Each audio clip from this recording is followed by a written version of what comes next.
91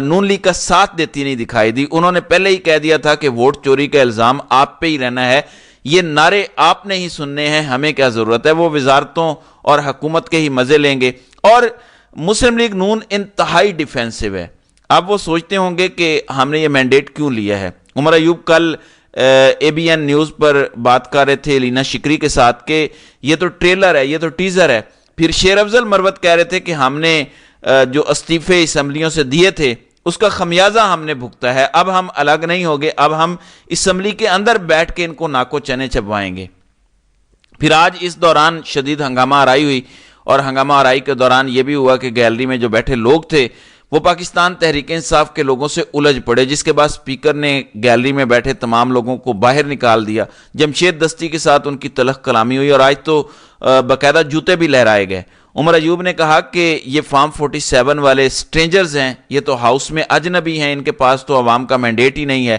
اور پھر انہوں نے سپیکر ڈائس کا گھراؤ کیا. دلچسپ بات اس وقت بنی جب علیم خان کے لیے بیلٹ پیپر کا اجرا ہوا, ان کا نام پکارا گیا تو تحریک انصاف والوں نے ایوان میں لوٹا لوٹا کے نعرے لگائے.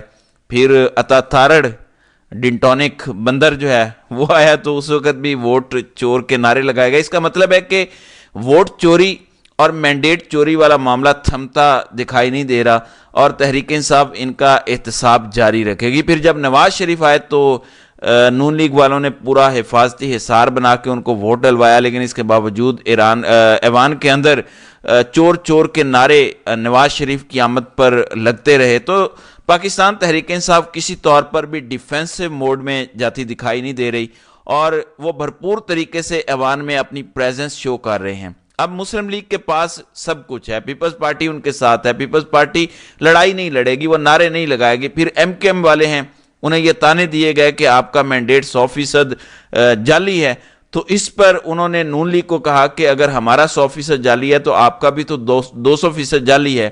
کل آپ کو بظاہر لگ رہا تھا کہ ایم کے ایم مسلم لیگ نون کے ساتھ نہیں بیٹھے گی. میں نے اس دن ہی بتایا تھا کہ ایم کے ایم کی چابی جن فیصلہ سازوں کے پاس ہے, وہ جب بھی یہ چابی دبائیں گے ایم کے ایم جو ہے وہ فوراً پھدک کے ان کے ساتھ بیٹھ جائے گی. ایم کے ایم کی اتنی حیثیت نہیں ہے کہ وہ سٹینڈ لے سکے. ان کو پتہ ہے کہ ان کو سیٹیں کہاں سے دی گئی ہیں, کس نے دلوائی ہیں, وہاں سے فون آنا ہے اور ایم کے ایم لائن حاضر ہو جائے گی, اور وہی کچھ ہوا.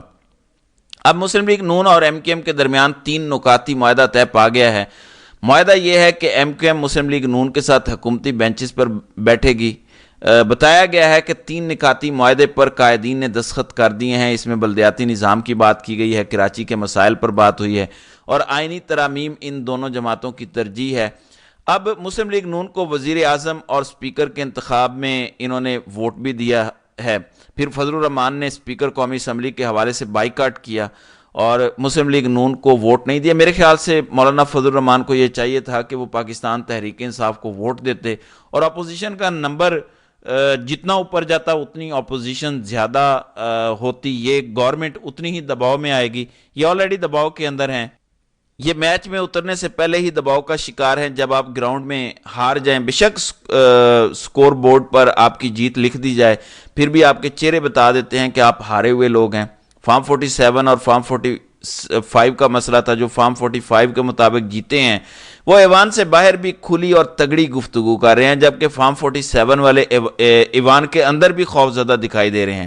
ان کی پریشانی ابھی مزید بڑھتی دکھائی دے رہی ہے, کیونکہ رات کو انہوں نے پیٹرول کی قیمت 4 روپے 13 پیسے بڑھائی ہے. ظاہر ہے اب آپ کہیں گے کہ نگران حکومت نے یہ سب کیا. آپ کو یاد ہوگا آخری اضافہ بھی نواز شریف اور ان کی مرضی کے ساتھ ہوا تھا, ان کو آن بورڈ لے کے ہوا تھا, اور آج بھی یہی سچویشن ہے. ابھی یہ حکومت کے اندر آئے نہیں ہیں, اور ان کو کہا جا رہا ہے کہ آئی ایم ایف پروگرام کے نئے معاہدے میں جائیں. جتنی جلدی یہ معاہدہ ہوگا آپ استحکام میں آ جائیں گے. اب نگران وزیر خزانہ شمشاد اختر فرما رہی ہیں کہ آپ آئی ایم ایف کے ساتھ طویل المدتی معاہدہ جلد از جلد کریں تاکہ آپ اصلاحات کر سکیں اور مارکیٹ میں اعتماد کی بحالی ہو سکے. دوسری سماہی میں جی ڈی پی کی شرح 3% تک رہنے کا امکان ہے, جو پہلی سماہی میں 2.1% ہے. دیکھیں جب عمران خان موجود تھے تو یہی معیشت 6% سے گرو کر رہی تھی, لیکن ان کو فیصلہ سازوں کو یہ معیشت نہیں چاہیے تھی, ان کو وہ پسند نہیں آئی. لیکن چلیں اب آپ 3% کے ساتھ ہی چل کر دیکھ لیجئے، لیکن اب آپ کو کچھ نہ کچھ کرنا پڑے گا۔ اگر آپ نہیں کریں گے تو یہ معاملہ آئندہ دنوں میں آپ کے گلے ضرور پڑے گا۔ تو ناظرین کرام، آپ کی اس ویڈیو کے حوالے سے کیا رائے ہے؟ آپ اپنی رائے کا اظہار کامنٹ سیکشن میں ضرور کیجیے گا۔